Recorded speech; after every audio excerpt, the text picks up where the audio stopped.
Welcome to the Spring 2020 Prepare to Practice webinar. Today, we are going to go through the Practice Ready certification exam. Our certification exam is on the Equal Pay Act. Your law firm has been approached by a woman who seeks to file suit against her employer for violation of the Equal Pay 29 USC 206. You need to determine whether prior salary and/or additional job responsibilities justify a wage differential. Find legal analysis, legislation, regulations, and cases on the Equal Pay Act to develop a litigation strategy for this case. Begin by searching Lexis Advance for all content related to equal pay. Use quotes. So let's jump into the system and start with our equal pay search. So we're going to type in equal pay using quotes as instructed and just click search.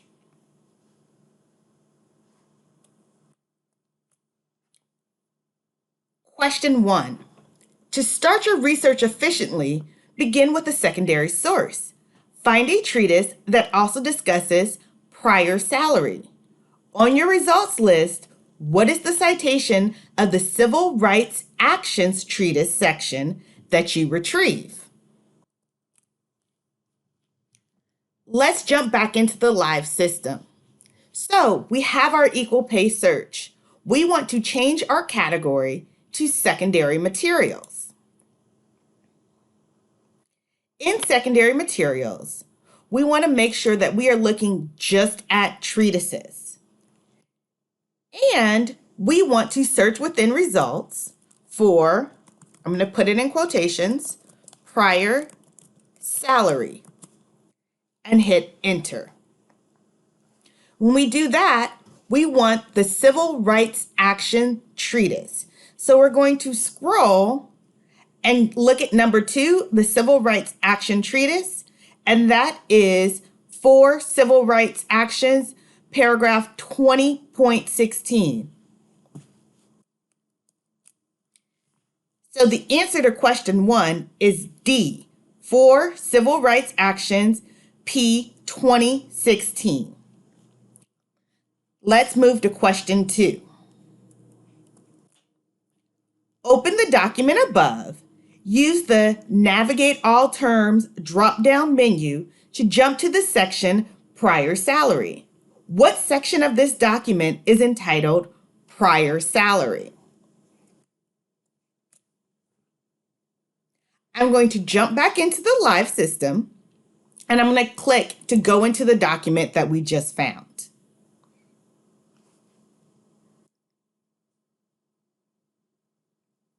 I can navigate all terms right here from this drop-down menu.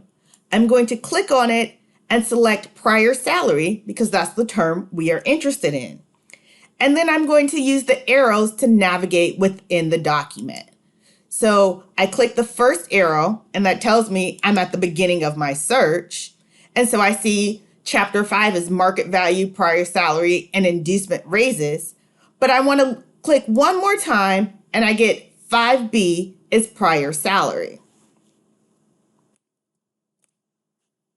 So the answer to question 2 is C, 5B. Question 3. After viewing secondary sources, retrieve the statute in question, 29 USC 206. What is this statute entitled? I'm going to jump back into the live system and I'm going to go to the top of the page. And in this search bar, I'm going to go ahead and enter this citation, 29 USC 206. And I'm just going to hit enter.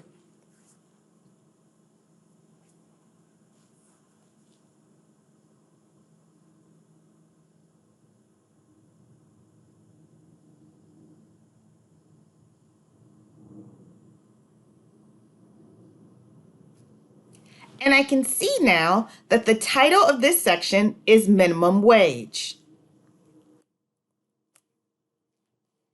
So the answer to question 3 is C, minimum wage.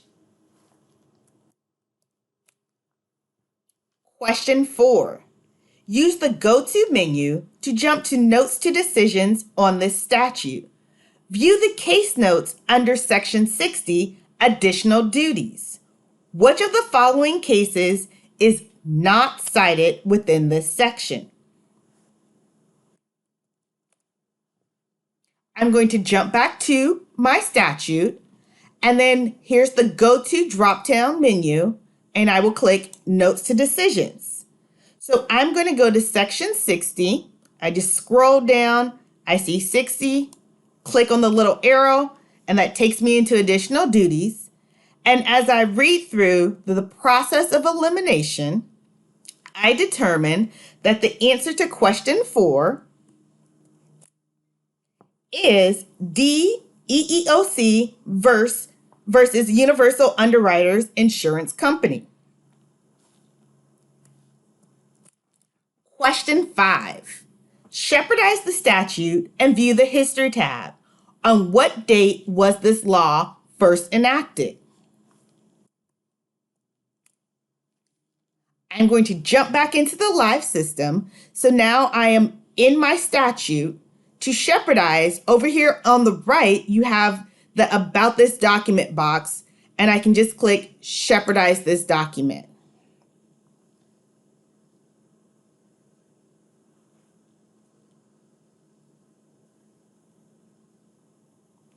Now I can click on the History tab, and that will tell me the date that this law was first enacted. And right here, the very first date, June 25th, 1938. The answer to question 5 is A, June 25th, 1938. Question 6. View the Citing Decisions tab. Narrow your report to find cases from the Ninth Circuit that discuss prior salary. All of the following cases are returned on your Shepard's report except... So I'm going to jump back into the live system, and I'm going to click on Citing Decisions. And I'm going to narrow my cases to just Ninth Circuit cases. And then I'm going to search within results, prior salary. Prior salary. And from there, by the process of elimination, I see Rizzo v. Jovino twice, Parth v. Pomona Valley Hospital Medical Center, and I keep looking, and by process of elimination, I determine that the answer to question 6 is D, Chiramonte versus Animal Medical Center. Question 7. From the Shepard's report, view the other citing sources. Narrow to find law review articles that discuss prior salary and additional duties. What is the title of the Valparaiso University law review article on your results list? All right, so back into my Shepard's report, I scroll up, click on other citing sources, and I'm going to narrow this to just law reviews. And then I'm going to search within results, prior salary and additional duties, and hit enter.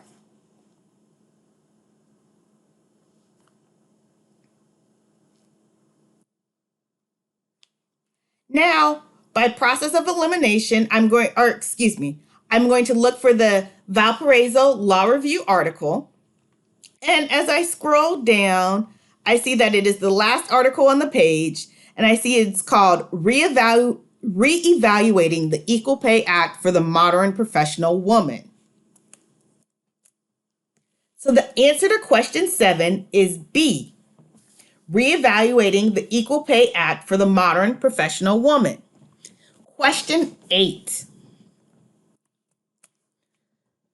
Find regulations that clarify the laws. Return to your search on equal pay, then view the administrative codes and regulations. Find regulations in the Code of Federal Regulations that discuss additional duties. Which CFR section is entitled Pay Differentials Claimed to be Based on Extra Duties? All right, so now we need to return to our prior search. I'm going to click this arrow to go to the top of the page. I'm going to open my History tab and go into my Equal Pay search. Now from here, I want to look at administrative codes and regulations. So all I'm doing is changing the category to administrative codes and regulations. Now, I am particularly interested in the Code of Federal Regulations, so I can change my source. And from there, I can select CFR Code of Federal Regulations. Now, I want to search within results for additional duties. And from there, I am going to look for the section entitled Pay Differentials Claimed to be Based on Extra Duties. So I will scroll down and I see number 3 right there, Pay Differentials Claimed to be Based on Extra Duties, and that is 29 CFR 1220.20. The answer to question 8 is C, 29 CFR 120.20. Question 9. Open the regulation above, then view the table of contents to find other regulations promulgated under this act. Which regulation is entitled Jobs Requiring Equal Responsibility in Performance? Okay, back into the system. I'm going to go into this CFR. And then I am going to open the table of contents here on the left. And I can look and see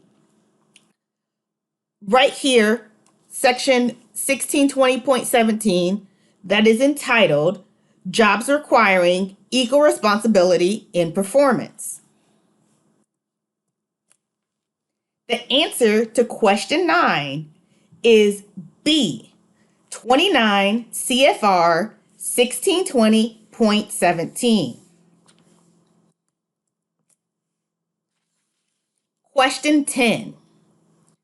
The EEOC offers guidance on how the Equal Pay Act is to be implemented. Go back to your search, then view the administrative materials. Narrow your results to find documents containing EEOC and prior salary. Find the EEOC Directives Transmittal dated December 5th, 2000. Within this document, use the Terms navigation menu to jump to the section discussing prior salary. Which of the following cases is not cited in footnote 77? All right, so that's a pretty detailed question.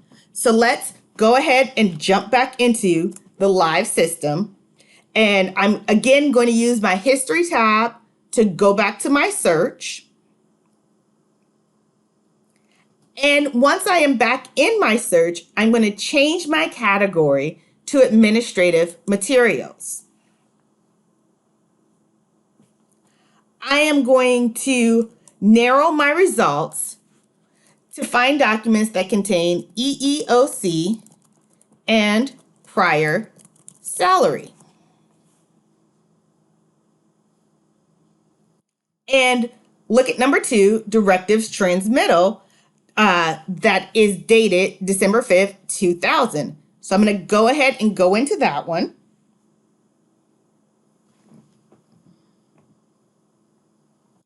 And I'm going to use my terms. So right here, the terms navigation menu, and I'm going to look at prior salary.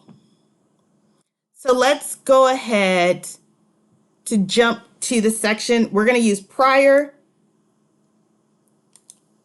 And right here is footnote 77. Let's go to that one. And by process of elimination, we will see that the answer to question 10 is D, Bird versus Roynane. Question 11. You have found relevant treatises, statutes, and administrative materials. Now find cases by going back to your initial search, then clicking cases. Narrow to find cases that discuss prior salary within the same sentence, factor other than sex. Access the Ravel view of your cite list. Which of the following is the most cited case among these results? So again, I am going to go back into the live system. So I'm going to use this arrow to go to the top of the page. And then I'm going to go into my search by going to my history. And that takes me right into cases. So now I am going to look at Ravel View. Remember, Ravel View is right here located in the upper right-hand corner. It is the alien spaceship looking thing. And when you hover, you see it says Ravel View, so you know you're clicking on the right thing. And remember, in Ravel View, the larger the circle, the more citations. So first, we need to narrow. So let's use our filters. I'm going to expand them, search within results, and I'm going to type in prior salary /S factor other than sex. /S means that I want these two terms on each side of /S within the same sentence. And then I'm just going to click enter, and that is going to change my Ravel View map. And now I am looking for the biggest circle. So I see 3 circles that are fairly large. When I hover, the name of the case pops up, and I can use process of elimination to see figure out which one's the biggest, right? So we can see Irby v. Biddick. And going back to our question, we see that the answer is A, Irby v. Biddick. Question 11, the answer is A, Irby b. Biddick. Question 12, shepherdize the case above. Which of the following cases criticizes this opinion? All right, so we're back to Ravel View. I am going to click on the circle, and that brings Irby v. Biddick to the top of my results list, and I can just click on the Shepherd signal to go right into the Shepherd's report.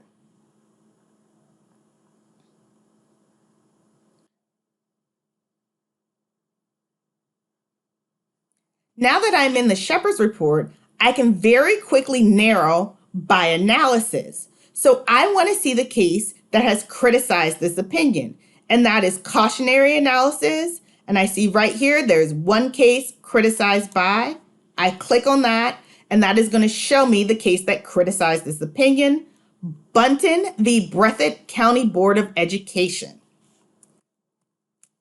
The answer to question 12 is Bunton v. Breathitt County Board of Education. Thank you for going through the Practice Ready certification exam with me today. Remember, if you have questions or need any assistance, please feel free to reach out to me, Sharla Strong, your Lexis rep, at sharla.strong@lexisnexis.com.